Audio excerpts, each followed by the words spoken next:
Bonjour les Sagittaires et bienvenue sur votre escale Astro Tarot, guidance de vos énergies pour la lunaison du 10 juin au 10 juillet 2021. La nouvelle lune en Gémeaux est une éclipse de soleil, donc plus importante au niveau des effets ressentis et sur une durée qui peut dépasser ce cycle lunaire. Elle prend naissance dans votre secteur relationnel, le secteur des unions, contrats, partenariats, votre façon d'être en relation avec l'autre. Et il y a du travail pour vous les Sagittaires car Mercure, maître de cette lunaison, est rétrograde et conjoint à cette nouvelle lune. Donc, une réflexion est à mener avec ou vis-à-vis de quelqu'un afin de revoir la relation. Qu'il s'agisse des autres en général ou de quelqu'un en particulier, l'angle de vue peut changer. Le carré à Neptune ne va pas vous faciliter la tâche pour avoir les idées claires, au moins au début, car vous pouvez ne pas trop savoir ce qu'il en est vraiment et être un peu partagé.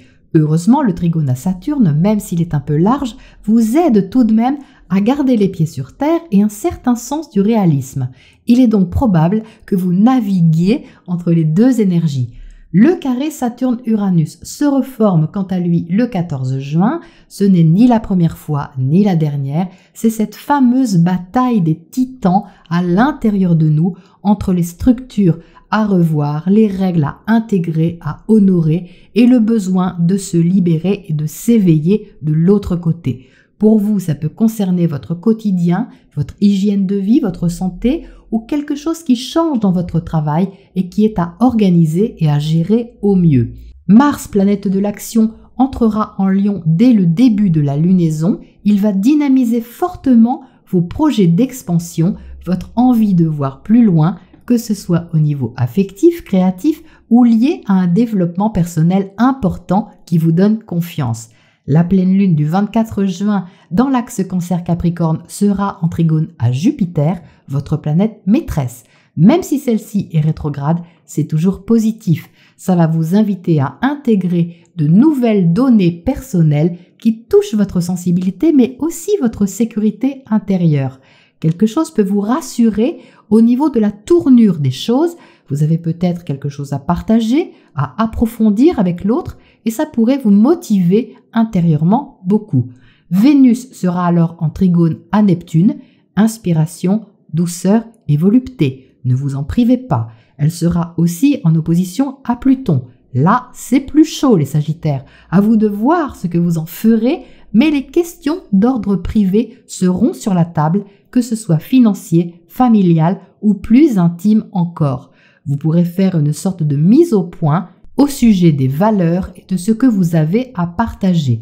Alors essayez d'être le plus clair possible et demandez à l'autre de l'être aussi, car Mercure repartira en marche directe, non sans être à nouveau au carré de Neptune, encore un peu ébloui ou influençable. Donc l'important est de voir ce qui est réalisable et ce qui est un peu utopique et de faire la part des choses. Le 27 juin, Vénus, planète de l'amour et des valeurs, va entrer en Lion à son tour. Ça, c'est bon pour vous. Des sentiments optimistes, chaleureux et passionnés et une envie de profiter. De quoi? Eh bien, de tout ce qui apporte du plaisir. Alors, prudence tout de même sur la première semaine de juillet. Du 1er au 4, Mars sera opposé à Saturne et carré à Uranus. Les envies d'affirmation et de libération seront un peu exacerbées et pourraient se traduire par une sorte de « je fais ce que je veux ». Alors ce n'est pas forcément vous, ça peut être quelqu'un qui se comporte de cette façon autour de ces dates, un enfant peut-être, dans un excès d'enthousiasme. C'est donc à maîtriser bien sûr, surtout que Vénus va suivre le même trajet les 7 et 8 juillet. Elle va donc s'investir sentimentalement, créativement ou financièrement dans l'action qui aura précédé ce passage de Mars. Braver les règles peut être positif si c'est relié aux limitations intérieures que vous dépassez pour vous libérer d'un carcan trop étroit. Ce sera encore mieux si cela est fait dans la bienveillance et la conscience des conséquences que cela peut entraîner. Voilà les Sagittaires pour votre météo astro et on passe au tirage pour les précisions.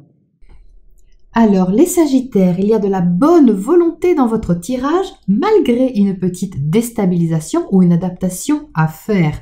Vous entrez dans le tirage avec la carte de l'étoile. Il y a beaucoup d'espoir en entrée de jeu, une envie de guérir d'une situation, d'un état d'esprit, d'une relation, peu importe. Il y a une envie de se libérer et de retrouver ou de trouver une forme d'autonomie et d'assurance qui peut être exprimée et affirmée à l'extérieur. Vous êtes relié directement au roi de coupe et le roi de coupe, c'est votre attitude, une envie d'être dans la bienveillance, dans des émotions qui sont positives et surtout bien maîtrisées avec le roi pour aborder les choses avec une affectivité qui est bien maîtrisée mais qui reste soutenante pour vous-même et soutenante aussi par rapport à l'autre. L'ouverture de cœur ici est généreuse. Ça ne veut pas dire d'accepter n'importe quoi ou d'être trop idéaliste, mais d'être dans un état d'esprit où vous décidez avec cette étoile de vous tourner, de vous orienter vers ce qui vous fait du bien,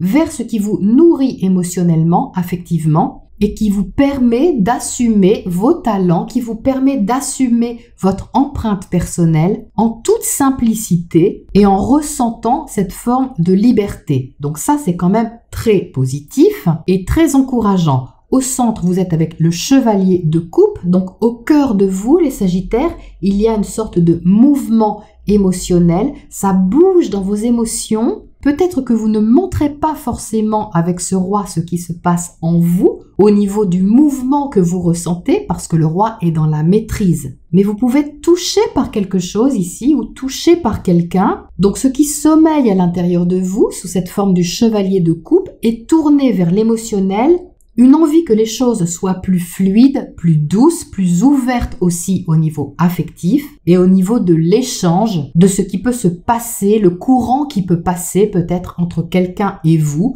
ou entre les autres et vous. Toutefois, il y a quelque chose à changer, les Sagittaires, qui n'est pas à mon avis une petite chose. Vous avez la mort ici, vous avez la tour de l'autre côté, donc ça remue quand même au niveau émotionnel. La mort ici symbolise une fin de cycle. Quelque chose ici se termine, une page se tourne que vous ne pouvez pas éviter. C'est la fin d'un chapitre, c'est la fin d'un fonctionnement, c'est la fin de quelque chose, d'une façon d'être, d'une façon de faire, d'une façon de vivre dans certains cas, et que vous accueillez ici avec ce roi de coupe d'une façon presque spirituelle. Forcément, vous avez Jupiter, votre planète maîtresse, en poisson, et Jupiter en poisson est hyper compatissant, très généreux et connecté au ressenti et aux autres au sens large. Donc c'est comme si vous aviez une générosité naturelle qui s'exprimait sur ce cycle lunaire avec une sorte de philosophie, parce que vous savez que les choses changent et que vous ne pouvez pas les arrêter et qu'il ne sert à rien de lutter contre ce qui est voué à se terminer. Ça ne veut pas dire que vous êtes en état de lévitation, les Sagittaires. Il y a tout de même une sortie de zone de confort, il y a quand même une adaptation à faire et un petit trouble à dépasser. En face, vous avez la tour. La tour, c'est dans votre secteur relationnel, là où prend naissance cette nouvelle lune en Gémeaux. La tour en face symbolise un changement. Forcément, puisque Mercure est rétrograde. Donc, en rétrogradant, votre angle de vue sur quelqu'un ou sur la relation aux autres placée ici change. Peut-être qu'une relation se termine et que ça change votre angle de vue sur l'autre. Que ça vous permet aussi de vous reconnecter à vous-même d'une façon beaucoup plus grande. Ou peut-être que votre statut par rapport à quelqu'un change. Ça peut être ça aussi, cette mort. Quelqu'un que vous voyez sous un certain angle se montre sous un jour différent. Donc ça peut changer la donne ici et ça peut vous perturber un peu. Pourquoi c'est perturbant? À cause du carré Mercure-Neptune, pas à cause de quelque chose d'autre. C'est-à-dire que vous pouvez ne pas savoir quoi penser, comme je vous le disais en intro. Et c'est confirmé ici avec le 3 de coupe inversé. Le 3 de coupe, vous voyez, c'est de la réjouissance. On fête quelque chose, on est dans la légèreté, on est dans la communication, on est dans le plaisir partagé, on est dans l'amusement et dans la facilité. La facilité d'une retrouvaille, la facilité d'un échange ou d'une connexion. Et qu'est-ce qui se passe ici? Eh bien, le 3 de coupe est inversé et il est à côté du 4 de pentacle. Donc, vous pouvez vous demander déjà si vous pouvez vous réjouir ou pas et être un peu sur la réserve et sur la prudence par rapport à ce que vous renvoie l'autre. Est-ce qu'une mauvaise nouvelle en apparence n'est pas au fond une bonne nouvelle? est-ce qu'une bonne nouvelle en apparence n'est pas au fond une mauvaise nouvelle? C'est ce genre de questionnement qui peut avoir une ambivalence et peut semer une confusion en vous par rapport à quelqu'un. Alors ça n'atteint pas votre posture, on va dire. Vous pouvez observer ça avec ce roi de coupe avec une certaine bienveillance, même un sourire intérieur, mais ça n'empêche que les choses peuvent ne pas forcément être très claires ou bien définies. La relation en elle-même est-elle bien définie? Par exemple, avec le 4 de Pentacle, il y a comme une hésitation à s'investir pour éviter de se réjouir trop vite ou de fêter quelque chose qui finalement ne peut pas être vraiment fêté. Enfin, vous voyez, c'est un peu ambigu et ça va certainement vous demander de vous positionner et donc de faire un choix. On le voit ici avec la carte des amoureux. La carte des amoureux symbolise un carrefour, une direction à prendre, une connexion à faire avec votre cœur pour prendre une décision qui est sage et inspirée. Donc ne vous précipitez pas sur le début de la lunaison tant que Mercure est rétrograde, parce que vous n'y verrez pas encore très clair. Attendez déjà que Mercure reparte en marche directe. À partir de la pleine lune, ce sera un peu mieux. Il ne sera pas sorti de son carré à Neptune, mais ça va être progressif. Sur juillet, ça va se décanter à mon avis pour que vous puissiez vous libérer ou vous positionner sur quelque chose qui était un peu ambigu.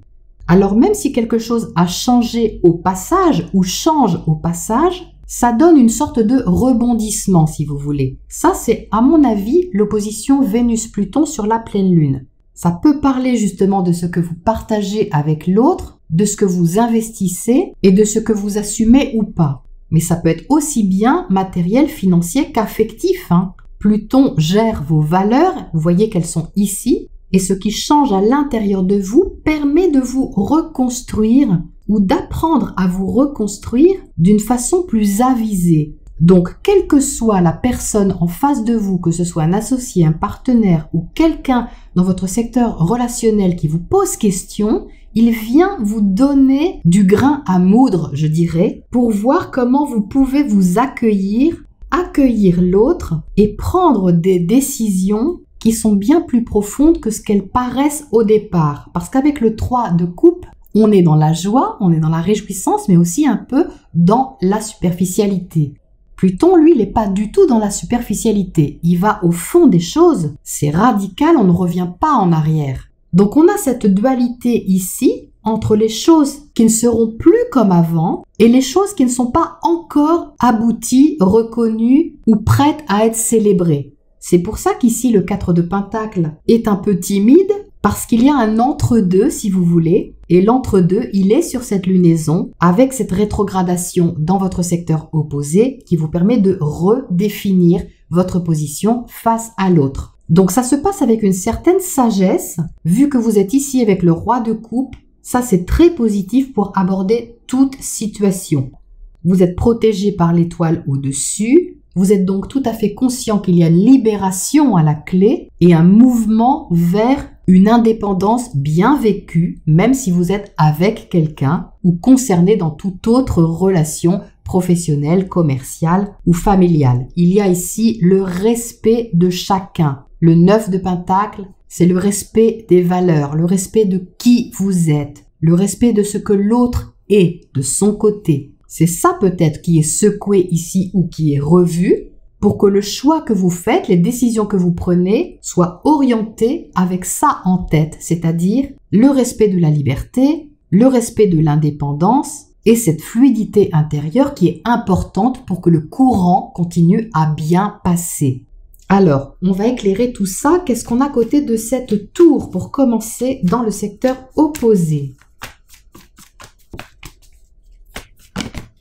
Qu'est-ce qui saute ici? Le pape. Donc ça parle bien d'engagement. Ça parle des traditions, ça parle de conseils, de légaliser quelque chose ou de parler de ça, d'officialiser une relation ou la fin d'une relation, mais symboliquement d'officialiser ce qui se passe à l'intérieur de vous, de reconnaître avec expérience, avec sagesse ce qui se joue ici. C'est toujours symbolique. Quand quelque chose est acté à l'extérieur, c'est que vous reconnaissez aussi cette chose à l'intérieur de vous. Enfin, ça demande à être reconnu, en tout cas, intégré et inconditionnellement accepté ici.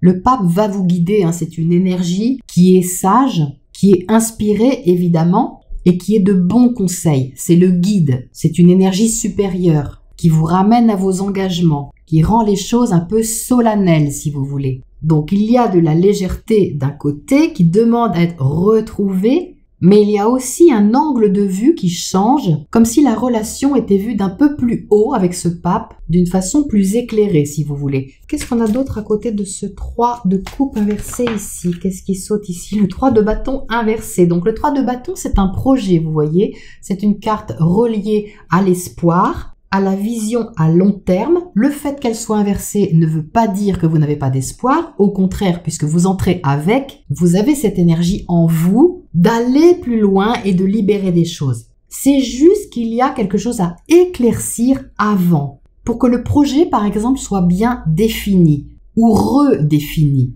Il y a un point de bascule sur cette lunaison dans une relation, comme si quelque chose ne pouvait plus être comme avant avec cette mort et impliquer un choix à faire pour avancer, mais avancer mieux. Et ça demande justement de faire le point sur ce qui se passe déjà en vous, sur ce qui se passe peut-être chez vous, placé ici, mais sans que ce soit limitant. Ça ne vient pas ternir l'intention qui est là, qui est belle, qui est pure et qui est libératrice. Il s'agit peut-être d'accorder vos violons avec quelqu'un, de vous mettre sur la même longueur d'onde, ce qui ne va pas être facile, tout du moins au départ, parce que tout simplement les points de vue peuvent être différents, mais ce n'est pas bloquant, vu qu'on a le pape ici, qui comporte la sagesse, l'expérience et surtout le bon sens pour pouvoir faire évoluer la situation et la relation là où elle doit être emmenée.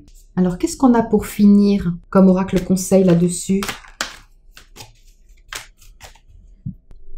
On a les destinées. Ben oui, vous voyez, je viens de dire là où ça doit aller, c'est-à-dire qu'il n'y a pas franchement de résistance à avoir, parce qu'il y a certaines choses que vous ne pouvez pas empêcher avec cette mort. Donc les destinées ici, ça vous conseille d'accepter ce que vous ne pouvez pas changer. Il y a quelque chose qui fait évoluer la situation, même si ça passe par une phase de réajustement ou d'incompréhension passagère. Il y a comme une sorte de rendez-vous ici, un carrefour nécessaire qui a sa raison d'être et qui vous donne surtout l'occasion d'ouvrir votre cœur plus grand, de voir comment vous fonctionnez intérieurement avec vos émotions et comment vous les accueillez. Très intéressant et surtout très puissant. Voilà les Sagittaires pour votre lunaison et je vous retrouve bientôt pour la prochaine escale.